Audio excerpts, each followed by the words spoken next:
So I really love this channel, Undecided with Matt Farrell. Has a very hopeful spin on new technology coming down the pipeline, new building stuff, building techniques and what have you. Just interesting tech advancements.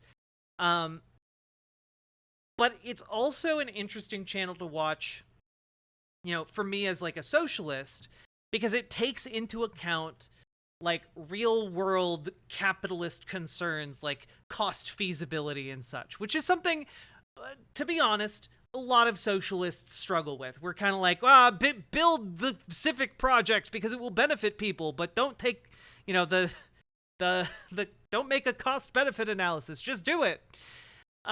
We can tend towards that a little bit. So it's nice to have this kind of grounded, almost like counterbalance to a lot of like socialist optimism, right? But it's also really interesting because he points out very real and fundamental problems with the way we do things constantly. And he doesn't make a big deal about it, right? He doesn't make a big deal about it, but he does keep bringing them up. And I find that both interesting, and I think it helps to inform what we should be pushing for a little bit more. Not every video of his is like 10 out of 10, but I came across this video and it was just really fascinating to me. Because it's all about how to build more efficient homes.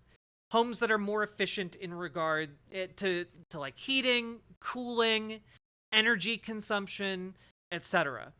And why we don't do that, why we don't build houses that way in America, And that's fascinating to me because that's a fundamental failure of the American system. We aren't building efficient housing. Why is that? And, the answer always comes down to, well, it's not cost effective to build things better. You just build them cheaply. And it's interesting to me that in this video, he essentially is able to accurately pinpoint one of the fundamental issues. I don't think he's a socialist, but he is able to pinpoint flaws within the capitalist model of production that lead to kind of these systemic issues that plague our tech industry, our construction industry, etc. Rory O'Connor, thank you very much for subscribing over on Twitch. I appreciate it. Here we go. In the process of building my new net zero home, I've heard time and time again from many of you that my home's highly energy efficient features are considered standard in other areas of the world. From the type of window construction to the method of heating water, there's plenty of room for improvement. But when tech that goes beyond standard here in the US is par for the course elsewhere. Oh yeah, by the way, it is completely possible to build homes that are effectively net zero in terms of like energy consumption. We could be building all of our homes this way, but we don't, because frankly, a lot of construction companies do it as cheaply as they can, and as cheaply as you can is not something that is sustainable for our planet, unfortunately. This begs the question, why do American houses suck, especially compared to European ones? And what can we do to make them better? I'm Matt Farrell. Welcome to Undecided.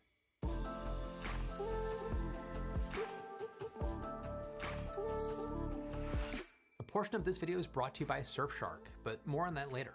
Where else but the States is it both legal and common to cover houses in sheathing that is literally paper thin, as in weak enough to be opened up with a knife, which might be equally as embarrassing as being blown down by a wolf.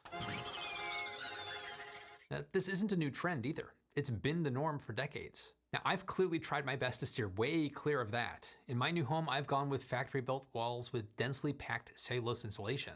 The house is also outfitted with triple-paned tilt-turn windows, geothermal heating and cooling, and a heat pump for hot water, and my clothes dryer. I'm also running an energy recovery ventilator, or ERV, that allows for fresh air in a very airtight envelope. Now, this is all considered very common in other areas of the world. I'll get back to how some of this tech and those building techniques impact the bottom line in a bit though. Broadly speaking, it's no secret that the US has been dragging its feet in the global energy transition. Just take it from the American Council for Energy Efficient Economy, or ACE, but I'm going to refer to it as AC. That's one heck of an acronym. Now, I do want to say part of the reason, right, that America sucks and has poor building standards compared to like Europe is because the European Union and the European Union and like individual countries have better standards than exist in America. But what's going to be really interesting is him talking about what standards exist in America. Because that's frankly like it's frankly shocking. Now, according to their 2022 International Energy Efficiency Scorecard, the US ranks number 10 on a list of 25 countries representing the world's largest energy users. As the organization notes, the US is one of the very few large energy-consuming economies that lacks national energy reduction targets. However, what you might find surprising is how deeply these differences affect our construction of our homes right from the ground up. A good half of my viewership is located outside the United States. As I've talked about the energy-efficient tech that I'm implementing in my new home, I've gained insight into how it stacks up to other countries through your comments. 3 concepts in particular have kept cropping up: the insulation or R values, the level of air tightness. Oh, true. The low cost of energy absolutely contributes, but I don't know that raising the cost of energy is going to be a solution here. I think instead of raising the cost of energy, the issue has to be raising the standards for building and raising the standards for construction. Because a lot of the issues around like American supply and like what we do for construction are kind of based on what we mass produce. And what we mass produce in America are things that are energy inefficient. And we need to shift our building standards to mass produce things that are energy efficient. Does that make sense? The scale of production brings down the cost. At least it's one of the things that can bring down the cost. And the triple glazed tilt-turn windows. Now, everybody loves to vent, so let's start with the windows. European windows are known for their high performance, particularly the triple glazed glass and tilt and turn frames that open inward and provide a very strong seal. Several European manufacturers meet the necessary standards set by the Passive House Institute in Germany. And this is no small feat, as Passive House's stringent requirements amount to both massive energy savings, sometimes up to 90%, and year-round comfort. I've explored how these impeccably designed structures work and the ways their principles can be applied in other types of buildings before, so if you're curious, be sure to check out some of those videos. I'll put links in the description. Triple glazed windows aren't unheard of here in the States. As a matter of fact, the windows in my new home were made here in the US, at least nominally close to the Passive House standards in terms of quality.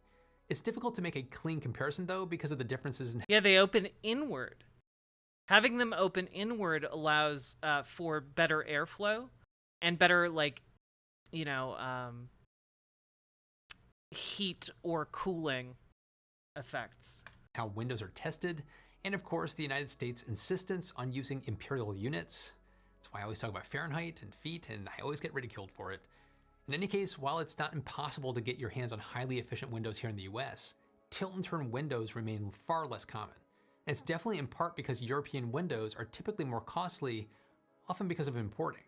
It's also worth mentioning that back in 1991, researchers at the Lawrence Berkeley National Laboratory in California developed their own take on a thin triple-pane glass window that could reduce energy use and air conditioning costs.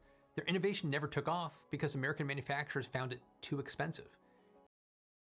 Yeah, we literally invented an even better triple pane glass for windows. And we American manufacturers just said, yeah, fuck that. That's too expensive. We could just make shittier glass and people will be fine with it.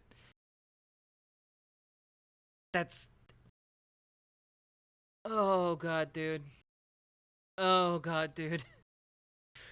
We have so much tech. We have the ability to do so much. We just need to apply it. This attitude of prioritize lower costs in the present, ignore higher costs in the future extends to pretty much everything in the US. Well, exactly, right? It extends to pretty much everything in the US. This is why, like, in the United States, we kept lead paint legal until, like, the 1970s. You know? Like, we just kept manufacturing lead paint for, like, another 50 years after we found out that putting lead paint on everything literally killed people. And you know, that's just how we do in capitalism, because that was cheaper, because we had the you know, production capacity for lead paint, and it far outstripped any of the newer variants that didn't have lead in it.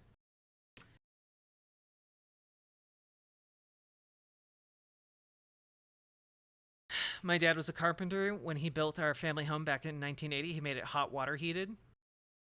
That's based. When are you going to debate Hassan? Whenever he reaches out to me. You would roll Ethan or Hassan? I mean, I think I would definitely roll Hassan.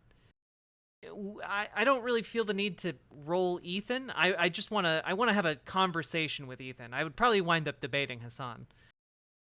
Cather Queen! Capitalism innovates by perpetuating outdated technologies because they're cheaper to make.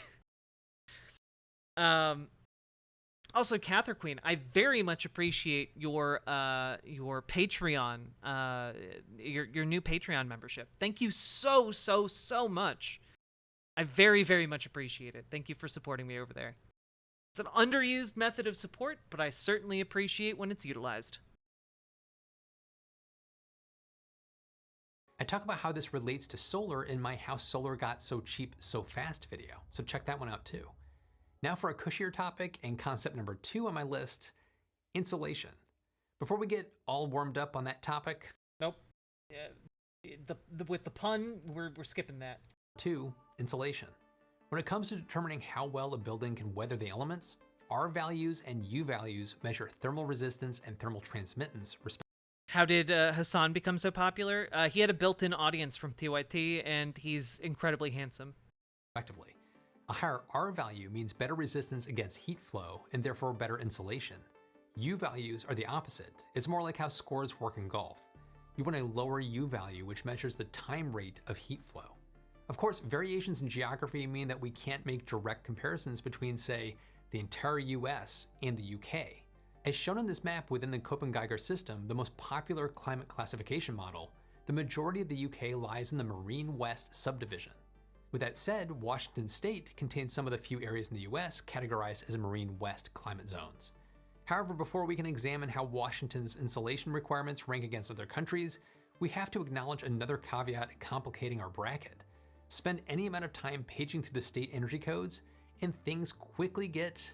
I don't know, Sashi. We went over, like, I mean, you can check out the video where, like, we go over the Hassan-Ethan debate on socialism, and it, like, he wasn't going hard, but, like, he definitely, like, rolled Hassan. Messy, like really messy. That's because the United States doesn't have a national building code. Does he have a degree? I think he has a bachelor's in political science or something. Or a national energy code. They're instead handled on a state and even local basis. In fact, the US didn't have a comprehensive set of model construction standards until 1994. That year saw the establishment of the International Code Council, or ICC. The ICC went on to develop the International Building Code, or IBC, which has been adopted at the same level by all 50 states. The IBC updates every 3 years, and its current 2021 version instructs builders and designers to follow the International Energy Conservation Code, or IECC. And I promise that's the last I acronym I'll throw at you for now. But again, yeah, we literally didn't have a set of coherent building codes in the United States until 1994. Like, literally like 30 years ago, dude. 29 years ago. IBC is a model. State and local governments can choose to amend the code or simply do their own thing. And it's optional. Hey.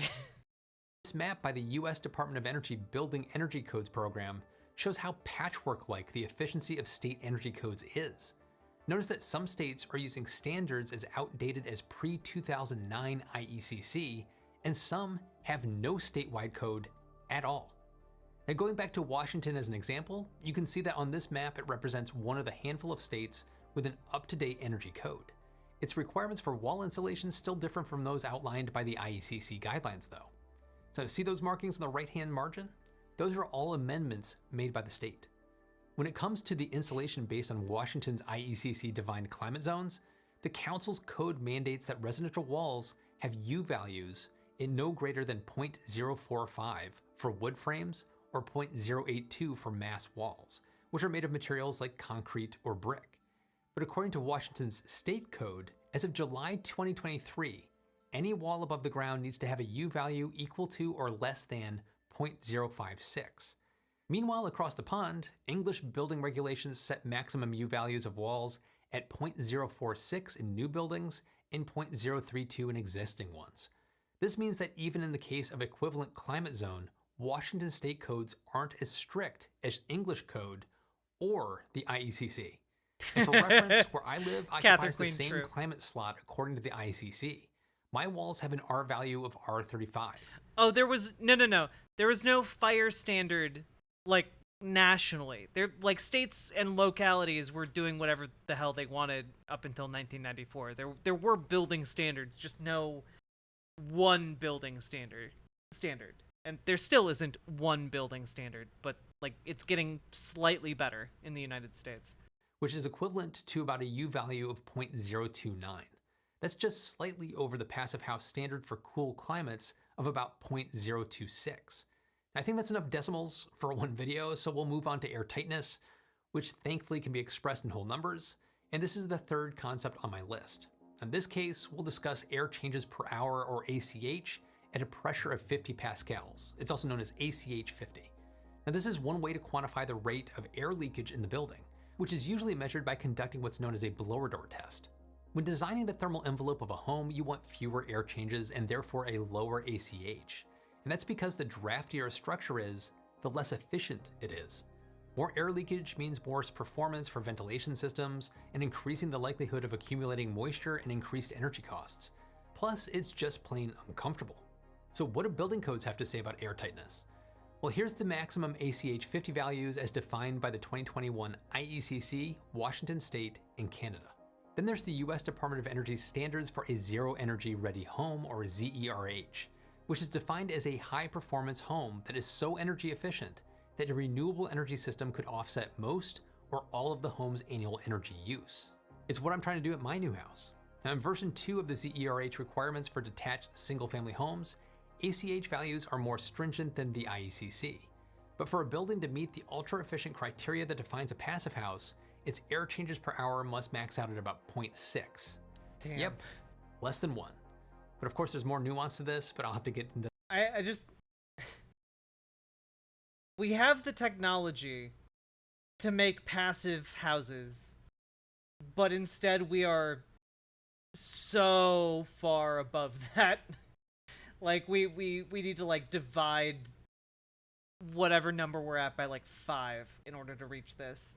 That's crazy. Must max out at about 0.6. Yep, less than 1. But of course there's more nuance to this, but I'll have to get into that in a separate video. But for right now, let's just stick to that 0.6 number. Now you might be thinking, sure, codes and enforcement of codes can reflect a country's dedication to energy efficiency on paper, but do they actually do anything? I mean, it's not really that surprising, right? That in a society where people have predominantly built their wealth with home ownership, which is, again, the primary means that families have used to, like, kind of build generational wealth, that, like, it's not that surprising that people would be obsessed with obtaining single-family homes, right? It sure seems so. For example, Canada's national model codes didn't include energy efficiency requirements until 2011. Before making that decision, the Canadian Commission on Building and Fire Codes commissioned an analysis of its potential efficacy. The report found that energy codes have the potential to affect up to 81% of energy use in houses and up to 68% of energy use in buildings. amounting not just to an increase in efficiency, but a reduction of greenhouse gas emissions and long-term operational costs. Yeah, I mean, like, honestly, if we adopted like stricter building standards and used like government subsidies to like enforce them, or and like retrofit buildings, um, this could be a massive public works project that makes like both, both like factories and like manufacturing industries, as well as homes, far more efficient and far more, uh, far less costly for everyone and society and, you know, the environment. It's cheaper in the long run. Unfortunately, within the US, it's widely believed that energy efficiency is always a luxury, despite the cost savings of renewables and systems like passive house standards that have demonstrated otherwise. That's a whole topic unto itself. And I think Well, and the problem with that is largely like the upfront cost is greater, right? Like the long-term savings are immense and incalculable, you know, but the short-term costs are so much higher.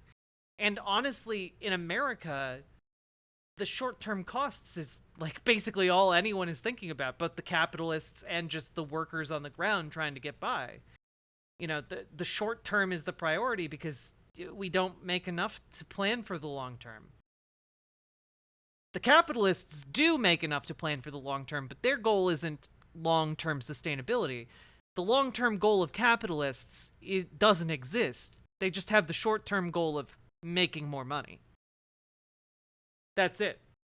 Even if it comes at the expense of long-term profitability. Matt Ressinger of The Build Show said it best on a recent interview on my Still to Be Determined podcast when he referenced a quote from architect Steve Basic. It's not that high-performance homes cost too much. It's that our idea of a fairly priced new home is based on a history of building houses to meet embarrassingly low performance benchmarks. I can speak to why energy efficiency is so worth it myself. According to my home again, I like most people. For most people in America, the idea of even buying a home is laughable right now. You know, like 60% of Americans rent. You know, like, and getting out of the hole of renting in order to buy a home, in and of itself, is already like a Herculean feat, right? And then if you add on the additional costs of like not just buying a new home, but either retrofitting that existing home to be an energy efficient, or buying a plot of land on which you build a new home that's energy efficient, those costs are astronomical. Like astronomically out of range for the vast majority of people. energy rating certificate, I'll be saving approximately $5,891 on energy costs relative to the average home in my area. And that's not including the impact of my solar panels on my energy bill, which are just getting installed and commissioned now as I pull this video together. There's also a correlation between the popularity of passive houses and well-developed comprehensively applied energy code. With this in mind, we can compare countries' interest in net zero construction easy peasy, because the Passive House Institute conveniently maintains an online database. Considering the locations of the self-registered buildings certified by the organization, the numbers line up nicely with ACE's scorecard.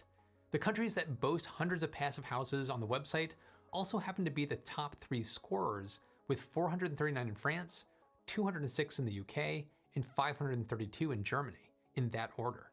Again, that's only the ones that are both certified and registered on the database. According to Passive House Institute founder Wolfgang Feist, by 2006, between 6,000 and 7,000 passive houses had been constructed in Germany. Building codes clearly make a difference. Well, that's part of it, Rory O'Connor. It's part of it is the population increasing faster than the rate of building, but the other part of it is the commodification of homes as like vacation properties that you can like rent out on Airbnb.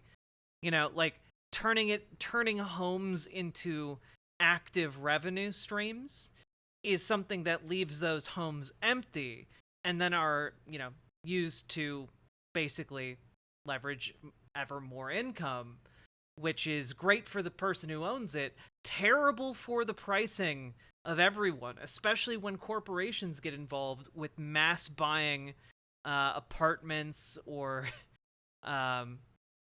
condos or homes, to then rent out on Airbnb, right? Like a lot of this is exacerbated by that. People having vacation homes is part of the problem. No. People buying additional homes to rent out on Airbnb is a problem. The mass production of the mass accumulation of homes. There are corporations are currently like buying up entire neighborhoods, and then they'll just rent out the houses in the neighborhoods to tourists, right? That's a problem because it means people can't live in those houses now. So the housing prices continue to go up. The company is then making more money. They're able to buy more homes. And it's just kind of a vicious cycle that kills the housing industry and puts it out of reach for your average worker, That's the issue.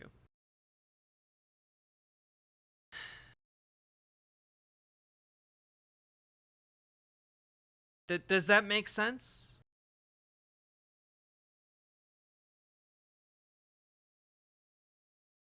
Did I not explain that properly? Like there are entire almost like entire buildings in cities can be empty because they're all being rented out as Airbnbs. Especially if they're close to like a convention center or something like that. They essentially operate as like unregistered hotels. And while that's really convenient for people who are coming in from out of town, it's really inconvenient for people who are looking to buy homes in the area. That does, even though I just got here, also I have a bad fortune cookie tonight. Oh shit, Marshall Ghetto. You gotta stay safe, okay? That fortune can't get you. As long as you're here, friend. If you're a small local restaurant surrounded by housing that is rented out via Airbnb, you can rely on people showing up once or twice a year and far worse business the rest of the year. Yeah, exactly, Stadman.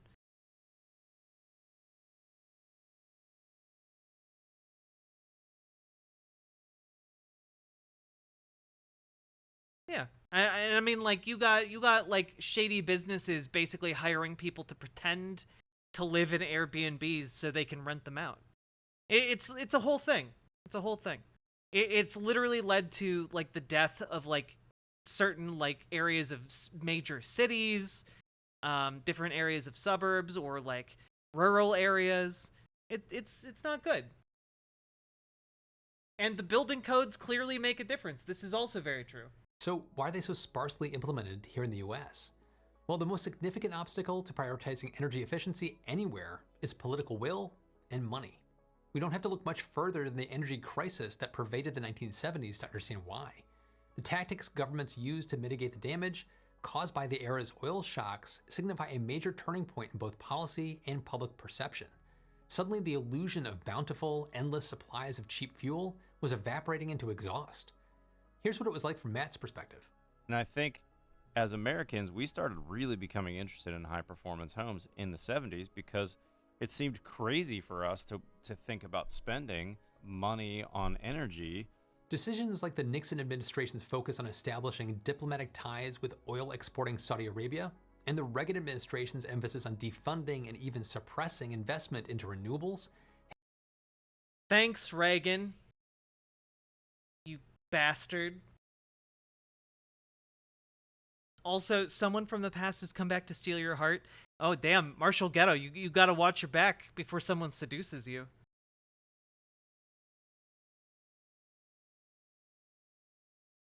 Have made the US's priorities at the time very clear. These factors translated into cheaper energy for Americans relative to other places, which has remained stable. Hey, Marshall Ghetto, thank you for the 2 gifted subs over on Twitch. I appreciate it. In the present. You can see in this graph by the International Energy Agency how the percentage of household income spent on energy costs in the US is all the way on the lowest end relative to other major economies. The problem Oh god, let's just look at this graph again. Like, we could, right? We could, as the United States, as one of the largest economies in the world, we could spend so much more on preparing the United States for like the climate change crises that are to come. And we don't. We just don't. We spend so little. We spend so little on that. Like we could again, there is a world, right, where we adopt Green New Deal policies. You know, we adopt, you know, mass production of like nuclear reactors so that we can export them to where they're needed to go and like revitalize different communities both in the United States and abroad. There we could be mass producing renewables. We could revitalize, you know, dying company towns with massive green energy factories, you know, stuff like that, make solar panels, make you know, wind turbines, make sea turbines. You know, there are so many different things we could do that would both be economically stimulating, that would be good for our country, and that would be good for the environment. And we just aren't doing them. You know, like we could have the government, you know, if the issue is, oh, triple pane glass just isn't financially viable right now, well then have a policy that makes it financially viable. You know, build the factories, get it done. Climate change denial is more profitable. Well, at this point, Transgirl Jade, I don't know that climate change denial is so much of the flavor of the day. I think now it's more climate change doomerism, which is just, oh, it's going to happen anyway, so why change now? You know, might as well go into the last second, you know? I think that's where a lot of these companies are. Moonshot this shit? Yeah. Well, and the thing is, Marshall Ghetto, it's not even like a moonshot situation because we know this technology works. costs in the US is all the way on the lowest end relative to other major economies. The problem is that with cheap energy came a general disinterest in efficiency. Even now, the US uses significantly more energy at home or on the road than other countries, according to the IEA data. And I agree with Matt on this point. I think this is something that's been kind of embedded in American culture for a long time. The problem happened, though, I think, Matt, in the 80s when gas prices kind of rolled back quite a bit, and we enjoyed a pretty long period of time without a massive increase in gas prices. Our general wages were going up and gas prices were staying kind of flat. That's not what happened in Europe. It was 20 years ago when I visited Europe for the first time as a 20-something, and I couldn't believe that converting the liters to gallons, they were paying like $8 a gallon or $9 a gallon for gas. So it really made sense for me that I saw these small Peugeots and these, Mini Cooper-like cars, because if you're paying $9 for gas, you're going to all of a sudden be a lot more interested in efficiency, whether it's mandated or not. But as the United States scrambled to return to business as usual in the 1970s, France invested in generating its own nuclear power. It now operates one of the largest nuclear programs in the world, with nuclear power plants responsible for generating 68% of France's electricity in 2021. Ah, damn, that's so cool. That could be us, but we plan. And already in the mid-1980s, the construction of new buildings meant compliance with low energy standards in Sweden and Denmark. Then the research that kicked off the passive house movement began in 1988. The initial prototype house in Germany that still stands and functions today was first occupied in 1991. In the end, there's no better microcosm of the United States' attitude about powering buildings with clean energy than the White House itself. The Carter administration installed solar panels on its roof in 1979. The Reagan administration removed them in 1986. God damn it. Reagan, you petty bastard. The same year it terminated the solar tax credit. Photovoltaics remained off the house's grounds until the early 2000s. Around the same time in 2002, the Energy Division of the European Commission released the first Energy Performance of Buildings Directive, the EU's first whole building energy standard. Though the directive allows for the member states of the EU to make their own decisions about elements like U values, it established guidelines and guidance for construction of low to zero energy buildings by 2021. Yeah, right? Like, part of the issue here is the EU actually has a set of standards that applies across all of the member states. Whereas the United States, like, there are some little cities and some municipalities that are just like, nah, our building codes can be a bit loosey goosey, and they just allow whatever. You can build whatever kind of shack you want, and the issue is that's not good enough anymore. That's not good enough for the society and the times we live in. Meanwhile, it's 2023 and the US doesn't have a centralized building code, much less a goal. So why do American houses suck? I'll let Ted Benson, founder of Bensonwood, clue you in. We just don't take home building in particular as seriously as other countries do. Okay. And so, the standards that we have in our building codes are just too low. Do you think the US can do better? Are you interested in a more energy efficient home? Jump in the comments and let me know. And be sure to check out my follow-up podcast, Still to be Determined. We'll be discussing some of your feedback. And Matt Farrell is really, really good. I think we had a really good like amount of conversation about this video. I liked the back and forth on it.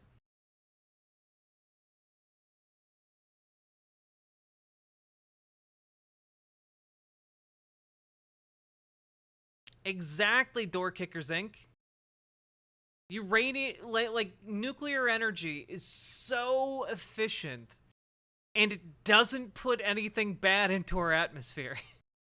It's just it's water vapor. It's water vapor. That's what comes out of nuclear power plants. It's crazy, And the best part is we don't even have to necessarily rely on uranium for that long. Thorium reactors are right on the horizon.